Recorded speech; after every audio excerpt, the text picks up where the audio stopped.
What is up, guys? Wraec is here with a new video, and today with the global leaderboard for the last season of Battle Drills. Actually, just in time before the next season of Battle Drills starts. If I managed to click on it, we can see 1 day, 6 hours till we start again. Different map this time. We know this map layout already though, and the same boss. So this is not really that new. It's the same as last time. We didn't really get a new boss or anything, which kind of disappointed a few people. We're going to talk about that in a second. But before that, let's hop into the leaderboard. For my server, actually, I mean, you can always only see that for your own district, the leaderboard. But on Analytica, what they do is they kind of collect that. So the leaders of the guild or any member from the guild can go ahead and can kind of put their score into a list, and then they have a global list so you can see the best guilds in the whole game for that leaderboard. And this time around, Avatar took that list, and we have talked about a few analysis by him already and made a global leaderboard with some extra analysis so that we can compare the performance of different servers and everything. So that will be very cool to check out. For my server personally, I was very happy with the performance of my guild. We were able to secure place 1 and get quite a distance to place 2 as well. And our second guild here, Omega Academy, on place 4. I'm pretty sure next time they can be place 3. So then we have 2 guilds in top 3, and that is pretty insane. So let's check out this analysis by Avatar first. So there it is. There is the enhanced global battle drill leaderboard by Avatar from server 337. Top guilds for season 3, Chains of Eternity round 1. And we have to credit the original creators, original data from Analytica. Full credits to Bay and In Season, which we of course know from the Analytica team who came up with the initial list, and then he took that and made this list out of it. And what I thought was quite cool, and I didn't know about this at all, my guild actually managed to get global rank 6. Which I did. I had no idea we were that good this time around. I knew everybody in the guild did their utmost best to perform better and make their accounts stronger, and some of those guys are absolutely insane by now. We're dominating leaderboards left and right at the start of the season in our district. But I was not aware that we will place 6, so I'm pretty proud of that. And yeah, so the thing that you can do here right now is, of course, you can find your own guild in the list. You can set a filter for that. As long as you reported your points, you should be in this list. You can also check out your district right here and see other guilds in your district if you want to do that. I think my guild district is 24. Yeah, there we go. 24. We can see all the reported scores here. And this is something that I want to mention beforehand. Of course, not all the guilds on your server have reported here. We have 5 guilds in the district: Omega Project, Atomic, Camelot, Omega Academy, which were, this was like the top 4 leaderboard, I think. I'm not sure about Amaranthus. Let's take a look. And yeah, there we go. So basically the top 5 guilds in there have reported their scores. And then we come to the other ones, and top 6 and below, they haven't really reported that. Even though those weren't like bad guilds. Look at that, 3.3 billion. 3,300 billion. It's not a bad score at all, pretty close to Amaranthus. I guess they're just not really connected to the Analytica Discord. So keep that in mind. There can be strong guilds on your server, and nonetheless they may have not reported their score here. And this is of course important when we compare the performance of those districts or from different servers to each other, which he also did, and this is very cool. And we can also see we have so-called F1 points here, and those F1 points not only make it possible to compare servers based on the relative ranking of the guilds on them, but also make it possible, if we go for round 2 and maybe round 3 in this season, to get like a global leaderboard above all seasons. So you can get like collect points. Let's say the 8 gets 1,250 points in round 1, and maybe in round 2 they do that again, and so they might be global place 1 for all seasons in the end, and there might be a bit of a competition for that. So we kind of want to make this kind of leaderboard. So this will be very cool. You can check this out. I will put you the link for this analysis down below. We're going to go to the second page now. Also, he linked all the other guides that he made there, and they made quite a ton. If any topic here is interesting for you, definitely check this out. The exclusive weapon priority, we're going to make something about this as well. He also made a bundles review. It was like such bad timing. We'll talk about this for a second. Such bad timing because I made my spender's guide, and then like I think 4 days afterwards, he sent me a message and was like, "Hey, hey Wraec, I also made like the spender's guide with some graphics and stuff, and do you want to cover it? And like, I can't really make a video about that if I just made a spender's guide. Like, I don't want to make a spender's guide every week, once a season or something. That is by far enough. So let's check out the next chart here, and this is now also quite interesting, the top servers for season 3. Interestingly enough, the top servers, well, we have the total here of the points, and then interesting is server 33, which is my server, place 3, global place 3 on this deal. But it is ranked by the F1 points there of the guild, and I mean, once again, of course, we have to consider those are not all guilds from S33, and there might be some super strong guilds on other servers that haven't really reported their points, but still quite interesting to see that we were like such a strong server here nonetheless, and had pretty good scores. Of course, we reported the points for our main guild and for our second guild. That is not a guild from us, but it's fairly interesting. We can also compare the districts to each other. Once again,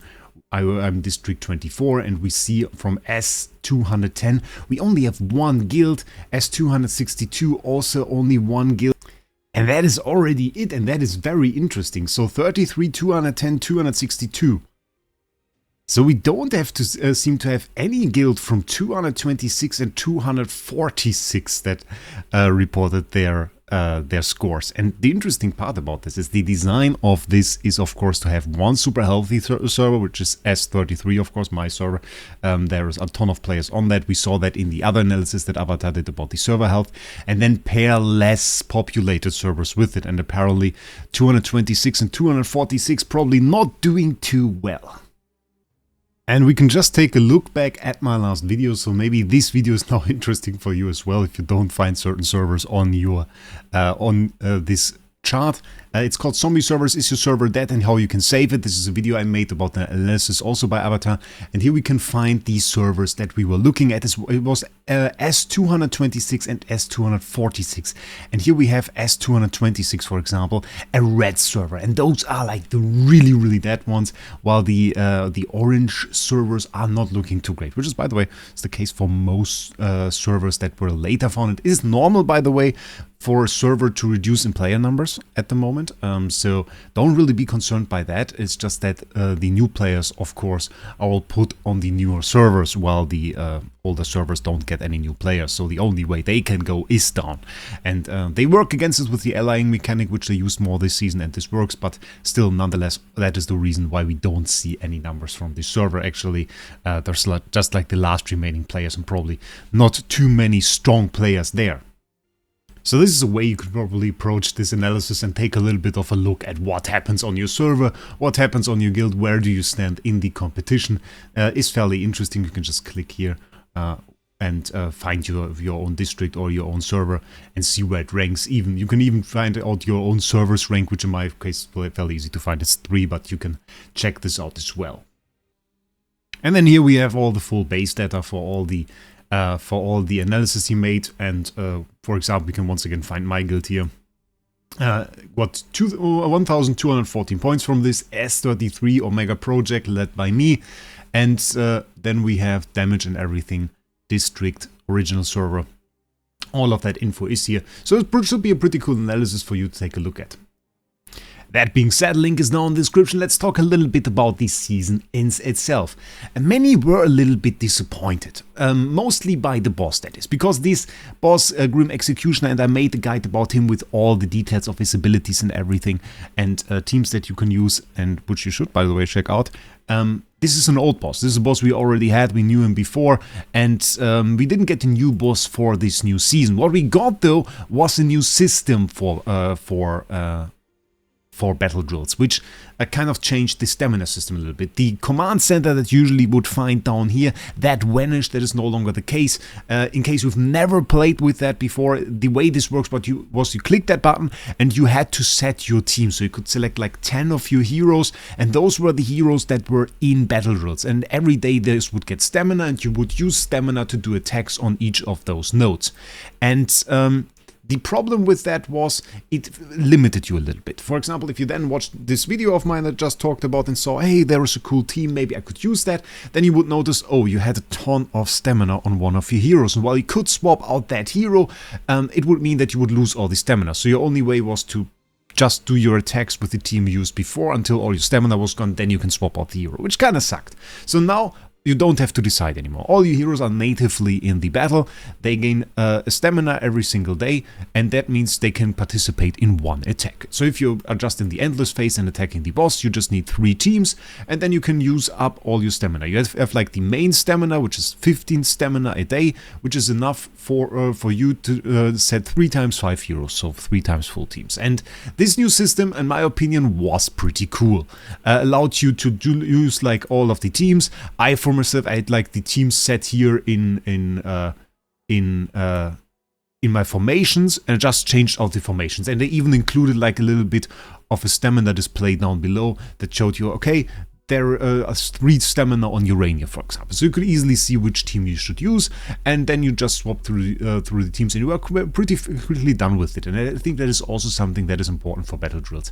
It has to be rather quick, because it stacks on top of all of the game modes, and especially at the start of the season, which is now over, of course, with all the story and everything, even with like the small things. Now we only have small things. Maybe you still want to catch some fish, which I, by the way, am still doing. I still want to catch all of those fish. Or you just do the secret Easter eggs that I recently showed in a video. If you do stuff like this, you're not really that busy anymore with the content. But at the start with the story, every day doing the story, pushing the stages, that was kind of tough. I get that. So in my opinion, the changes were pretty good. But the boss, like, it's an old one.